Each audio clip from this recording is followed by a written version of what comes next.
우리가 담고 싶어하는 초대교회, 즉 예루살렘 교회는 부활을 선포하는 교회였습니다. 사도들은 생명의 위협을 당하면서도 예수 복음, 예수 부활을 담대하게 선포했습니다. 종종 입장을 바꿔놓고 생각하면 우리가 은혜가 될 수 있습니다. 내가 사도였다면, 노상에서 복음 전도하다가 갑자기 체포당해서 옥에 갇히게 되고요. 그리고 절대 전도하면 안 돼. 그런 위협받고 풀려났다면 여러분 같으면 또 전도하시겠어요? 할렐루야. 다른 분들 가만히 계신데 생각해보고 그러시죠. 사도들은요, 생명의 위협이 계속됨에도 불구하고 예수 부활을 담대하게 선포했습니다. 사도행전 2장 말씀 보게 되면 첫 번째 베드로가 설교할 때 하나님께서 예수님을 사망으로 통해서 포로 살렸으니 이는 그가 사망에 매어 있을 수 없음이더라. 우리가 다 이게 증인이다. 예수 부활을 선포했습니다.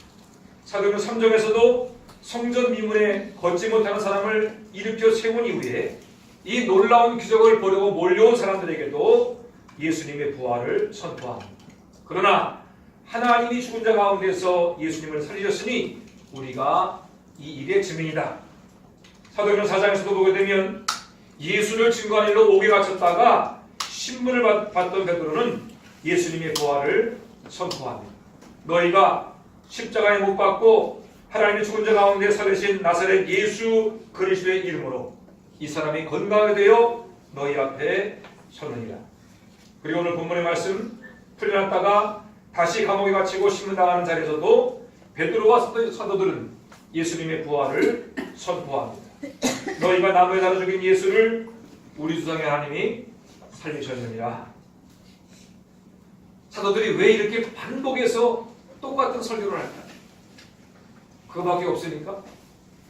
어떻게 생각하세요? 사도들은 그냥 설교가 오직 한 편이야. 부활 설교. 그래서 반복을 설교했을까요? 어떻게 했을까요? 그게 아니고 중요하니까. 그렇습니다.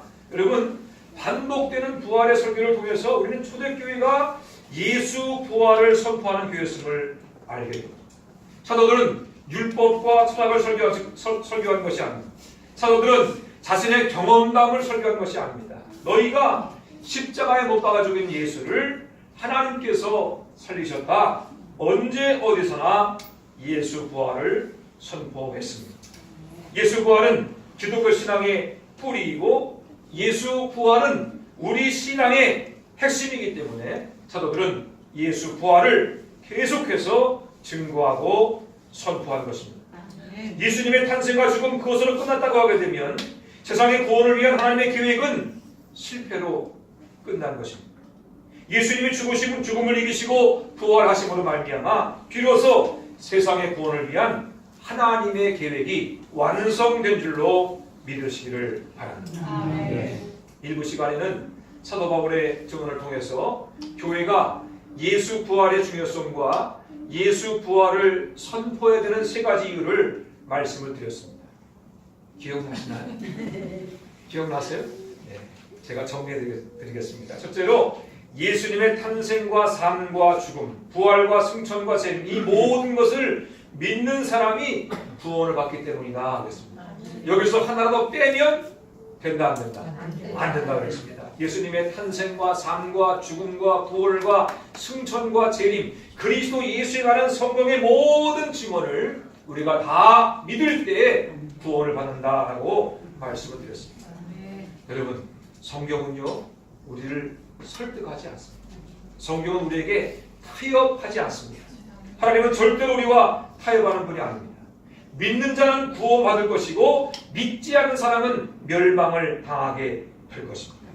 말씀대로 그리스도 예수 모든 것을 여러분 복음으로 붙잡는 여러분 되시기를 주님의 이름으로 부탁을 드립니다.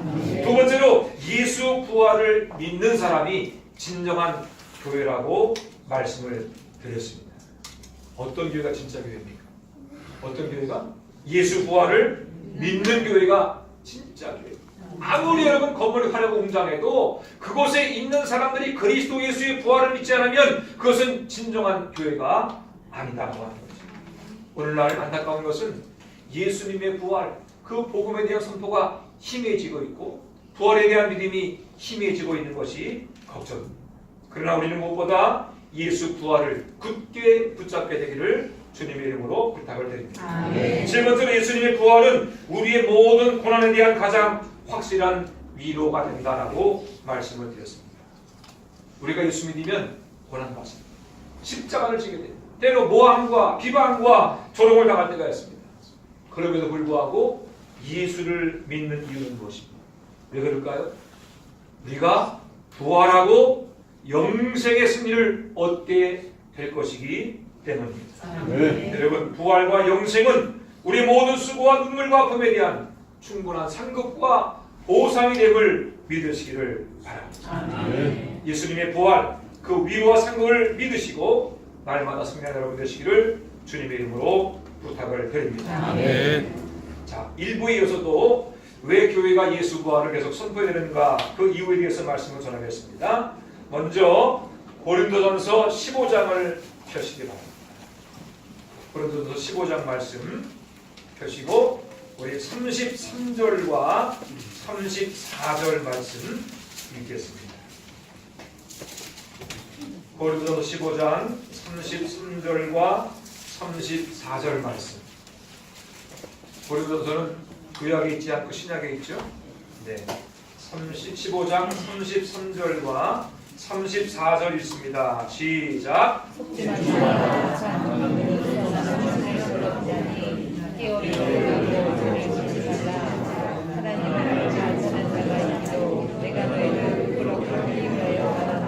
네, 여러분, 예수 부활을 선포된 이유는 무엇인가 하면, 네 번째로 예수님의 부활은 거룩한 삶을 살아야 하는 이유가 되기 때문입니다.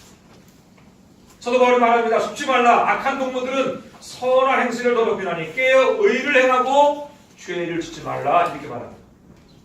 여기서 악한 동무는 누구를 말할까요? 예수 부활을 믿지 않는 사람. 여러분, 지금 고린도 교회 안에는 어떤 문제가 있는가 하게 되면, 예수님의 부활을 믿지 않는 사람, 예수님의 부활을 부인하는 사람이 있었다고 합니다. 그래서 예수 부활을 믿지 않는 사람들이 교회 안에 들어와서 부활을 믿는 사람들을 유혹하고 있었습니다. 우리가 죽으면 그것으로 다 끝나게 되는데, 우리가 헌신하고 충성하고 거룩한 삶을 살 이유가 뭐가 있겠느냐? 어차피 한 세상인데 먹고 마시며 즐기자, 그렇게 방탕한 생활을 조장하는 무리가 교회 안에 있었다는 겁니다. 그들의 유혹에 넘어가서 세상의 쾌락을 쫓으며 믿음을 떠나 죄를 범하는 교인들이 생겨나게 되었습니다. 사도 바울은 부활을 부인하는 사람들과 그들의 게임에 넘어가서 함께 방탕한 삶을 살아가는 사람들 향해서 말하고 있습니다. 부활을 부인하는 것은 하나님을 알지 못하는 것이다. 오늘 교회 안에도 이런 사람들이 있습니다. 부활을 소설이나 영화처럼 누군가 꾸며낸 이야기처럼 생각하는 사람이 있습니다. 부활은 나와 상관이 없는 것처럼 살아가는 사람들도 있습니다. 이름은 교인인데 거룩한 삶을 살지 않습니다. 자기 마음대로 살고 자기 고집대로 살면서도 전혀 부끄러움이 없습니다. 교회 나와서 예배 드린 것만 빼고는 세상 사람들과 다를 바가 없습니다. 이런 사람들은 자기 입으로 부활을 부인하는 것은 아니지만 행동으로 부활을 부인하고 있는 것입니다. 여러분, 부활은 뭡니까? 부활은요, 영혼만 살아난다거나 아니면 우리가 과거와는 단절된 무의식의 상태로 깨어나는 것이 아닙니다. 부활은 우리 삶의 연속을 의미합니다. 여기서 공기현으로 살았던 삶은 부활한 이후에도 공기현의 삶으로 쭉 이어지게 되는 겁니다. 이해가 되십니까? 여러분, 우리는요, 영혼으로 사는 것이 아니라 우리의 몸으로 부활하게 되는 줄로 믿으시기를 바랍니다. 고린도전서 15장 42절 이렇게 말합니다.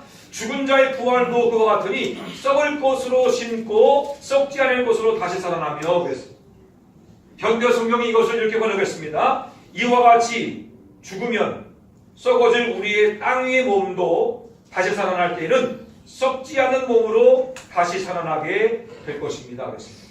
우리가 죽은 다음에 또는 죽기 전에 예수님이 오시게 되면 부활하게 될 것이죠. 여러분, 그때는요, 우리가 이 몸일까요? 다른 몸일까요? 보기에는 똑같아 보이지만 만져보면 다를 겁니다.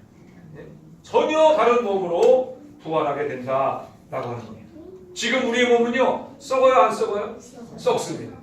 우리 겉사람은 날마다 후퇴하나 우리 겉사람은요, 늙어지게 되고 그리고 땅에 묻히면 썩어 흙으로 돌아가는 것입니다. 그러나 우리가 부활할 때 입게 될 몸은 지금 몸과는 전혀 다른 썩지 않을 몸으로 부활하게 된다는 것입니다. 지금 몸과는 다른 몸이지만 분명히 성경은 우리가 몸으로 부활한다고 말씀하고 있습니다. 부활 이후에 하늘나라의 삶을 요한계시록 21장 4절은 이렇게 기록합니다. 모든 물을 근원에서 닦아주시니 다시는 사망이 없고 곡하는 것이나 아픈 것이나 아픈 것이 다시 있지 아니하리니 처음 것들이 다 지나갔음이로라 말씀하고 있습니다. 여러분, 이 말씀처럼 부활 이후에 우리들은 여전히 기억과 의식을 가지고 살게 될 것입니다. 아멘? 제가 새벽에 말씀드렸죠. 여러분, 몽롱한 게 아니에요. 그냥 우리가 이렇게 그냥 무슨 영혼처럼 둥둥 떠다니는 그런 게 아니라 우리의 부활은요, 뭐예요? 몸을 가지고 부활하고 여전히 기억과 의식을 가지고 있다는 겁니다. 그러나 처음 것들이 다 지나갔음이로라. 우리의 허물과 실수와 또 용서받는 죄의 아픔과 상처들은 깨끗하게 치유된 건강한 몸과 건강한 마음으로 살게 될 것입니다. 기대가 되십니까? 여러분, 우리는요, 예수님의 부활을 통해서 우리가 어떤 몸으로 부활하게 될 것인가를 짐작해 볼 수 있습니다. 누가복음 24장 38절로 39절 말씀 보게 되면 부활하신 예수님이 제자들을 만났습니다. 제자들이 깜짝 놀랐어요. 왜 놀랐을까요? 왜 놀랐을까요? 귀신인가? 유령인가 보다. 영인가 보다.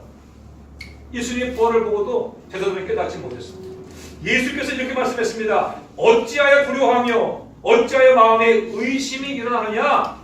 내 손과 발을 보고 나인 줄 알라. 또 나를 만져보라. 영은 살과 뼈가 없으되 너희는 너희 보는 바와 같이 나는 있느니라. 예수님 뭐라 그랬어요? 만져보라. 만져보라. 여러분, 영은 만져질까요? 안 만져질까요?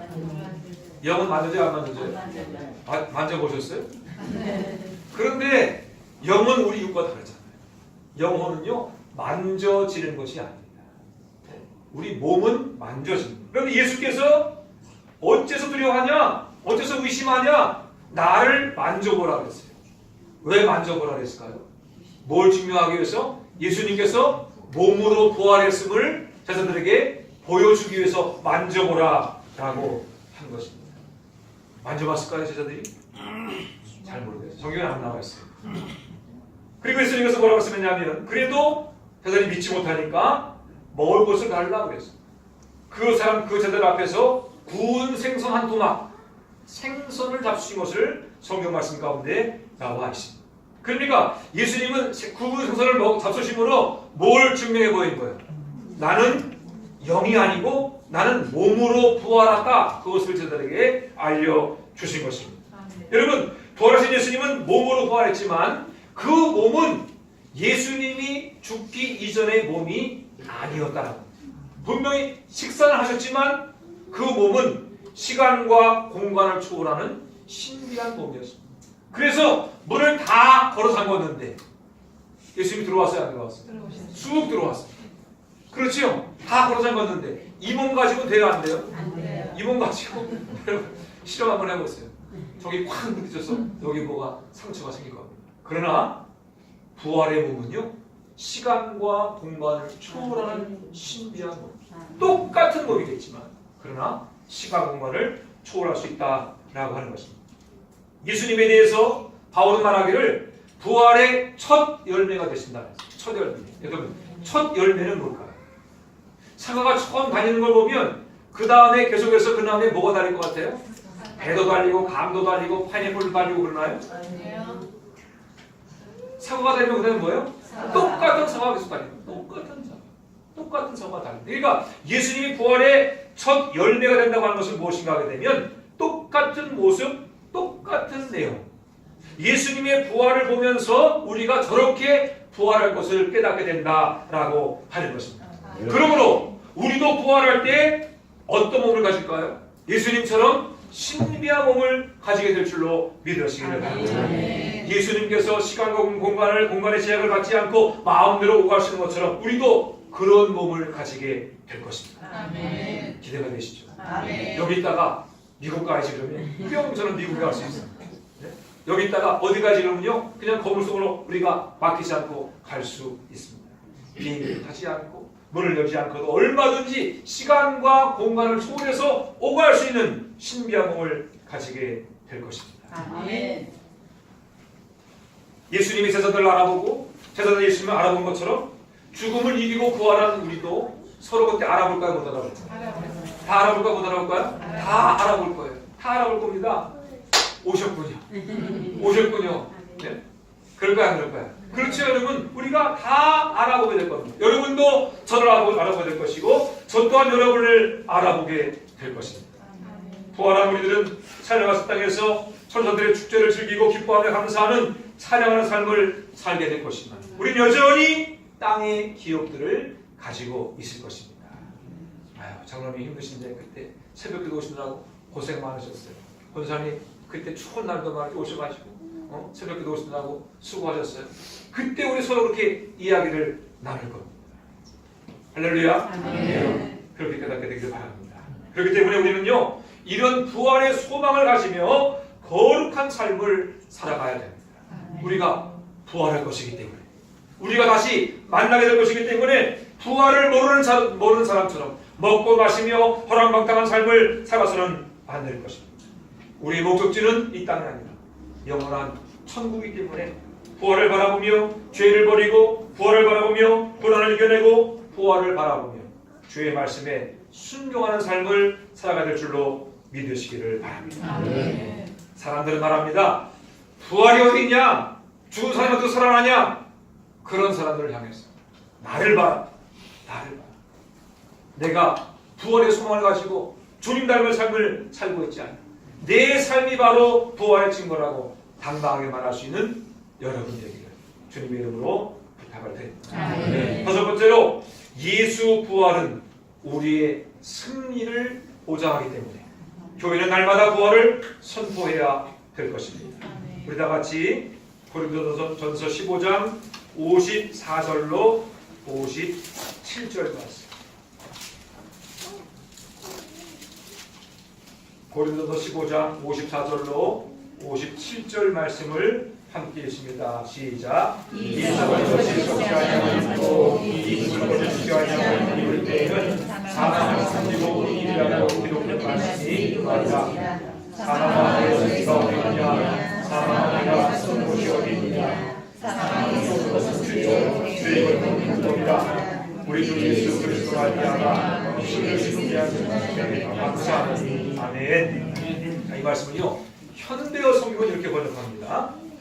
이런 일이 일어날 때에는 승리가 죽음을 삼키라는 성경의 말씀이 사실이 될 것입니다. 오 죽음아 내 승리는 어디 있느냐 내 복침은 어디 있느냐. 죄 곧 죽음을 가져오는 복침은 없어지고 우리의 죄를 폭로한 율법도 더 이상 우리를 재판할 수 없을 것입니다. 이 모든 것을 생각하면 하나님께 어찌 이루다 감사를 드릴 수 있겠습니까? 우리 주 예수 그리스도를 통해서 우리에게 승리를 주시는 분은 하나님이십니다. 아멘. 여러분 우리 인생 최대의 문제는 무엇일까요? 우리 인생 최대의 문제는 뭐예요? 우리 인생 최대의 원수는 무엇입니까? 죄입니다. 원수 마귀입니다. 그리고 죽음입니다. 여러분 죽음이 인생 최대의 문제 아니에요? 그러니까 이 세상은요 이 죽음을 통해서 모든 것을 우리를 얽어매고 있는 것을 보게 됩니다. 우리는 죄를 짓고 살다가 또 죄를 짓고 죄 가운데 살다가 영원한 지옥에 떨어질 인생들이었습니다. 악한 마귀는 죄를 가지고 우리를 조종하고 불행으로 망가지는 인생을 살도록 하고 죄 가운데 살며 죄의 모든 저주와 불행으로 망친 인생들은 죽음을 두려워하게 되었습니다. 그러나 단 한 번 예수님의 죽음과 죽음을 이기신 부활을 통해서 우리는 죄와 악한 원수 마귀와 죽임의 모든 공포와 위협에서 벗어나게 된 줄로 믿으시기를 바랍니다. 아멘. 통쾌하게 그 모든 것을 단번에 무찔러 승리하게 되었습니다. 예수님의 부활을 믿는 믿음을 통해서 우리는 죄와 죽음과 죄의 모든 저주를 단번에 이기는 승리자가 되었던 것입니다. 이보다 더 큰 승리는 없습니다. 이보다 더 위대한 승리는 없습니다. 예수님의 부활과 예수님의 부활을 믿는 믿음이 이 통쾌하고 완전한 승리를 우리에게 가져다 주는 것입니다. 저는 이 본문의 말씀을 장례식 때, 특히 하관식 때 즐겨 낭독합니다. 제가 큰 승리의 말씀을 선포할 때마다 제 몸속에는, 제 마음에는 아주 그냥 큰 기쁨이 넘쳐나는 것을 체험하게 됩니다. 사망아 너의 승리가 어디 있느냐? 사망아 내가 쏘는 것이 어디 있느냐? 사망에 쏘는 것은 죄요, 죄의 권능은 율법이다. 우리 주 예수 그리스도로 말미암아 우리에게 승리 주신 하나님께 감사하노라. 아멘. 여러분, 사망을 향해서, 사망아 너가 어디 승리했어? 야, 이 죄야, 네가 우리를 이길 수 있어? 절대 우리를 못 이겨. 그렇게 선포하는 건 얼마나 큰 기쁨이 되는지 모릅니다. 2차 세계대전 당시에 연합군이 전선을 역전시키기 위해서 미국의 아이젠하워 장군의 총지휘하에 프랑스 북부에 있는 노르망디 해변에 대규모 상륙작전을 펼치기로 결정했습니다. 이 작전에 성공할 경우에 연합군은 프랑스를 지나서 독일까지 진격해서 전쟁에서 완전한 승리를 할 수 있었기 때문입니다. 1944년 6월 6일 연합군은 육해공군 합동으로 노르망디 상륙작전을 감행했고 7월 전투 끝에 독일군은 무찌르고 상륙작전에 성공하게 되었습니다. 이때 연합군이 노르망디에 상륙한 날을 D-Day라 그렇게 부릅니다. D-Day. D-Day는 전선을 완전히 뒤집고 결정적인 승리를 이루게 된 날입니다. 그러나 2차 세계대전의 승리는 그 후에 1년 뒤인 1945년 5월 8일 연합군이 독일의 항복을 받아들임으로 결정되었습니다. 이날은 V-Day, 승리의 날입니다. D-Day와 V-Day는 거의 1년만의 세월의 차이가 있습니다. 여러분, 그렇지만 승리는 언제부터 시작됐어요? D-Day. D-Day. 1944년 그날부터 승리가 시작이 된 것입니다. 우리의 D-Day는 2000년 전 예수님의 십자가 죽음, 예수님이 죽음을 이기시고 부활하신 바로 그 날이 우리의 D-Day입니다. 이 영적인 전쟁에서 예수님이 완전히 승리하셨고 이 승리는 이미 선포되었습니다. 우리는 주님께서 악한 마귀와 영적인 전쟁에 승리한 승리를 확정하신 D-Day와 재림으로 모든 구원을 완성하실 V-Day, 그 어딘가에 살고 있습니다. D-Day와 V-Day의 어딘가에 우리는 살고 있는 것입니다. 예수님의 부활을 믿을 때 우리는 예수님 완성하신 승리의 삶을 따라가는 것입니다. 주님 가신 그 길을 따라가는 한 우리는 넘어질 수 있지만 실패할 수 없습니다. 낙심할 수 있지만 영영 절망할 수 없습니다. 우리가 부활의 믿음 안에 살아가는 한 우리는 예수님 완성하신 구원을 누리며 하나님의 백성으로 하나님 나라의 삶을 살아갈 수 있는 것입니다. 우리는 예수님의 부활을 믿음으로 이미 승리했고 반드시 승리하게 될 것입니다. 바라기는 예수 부활을 믿음으로 영원하며 완전한 승리, 부활의 삶을 살아가는 여러분이 되시기를 바랍니다.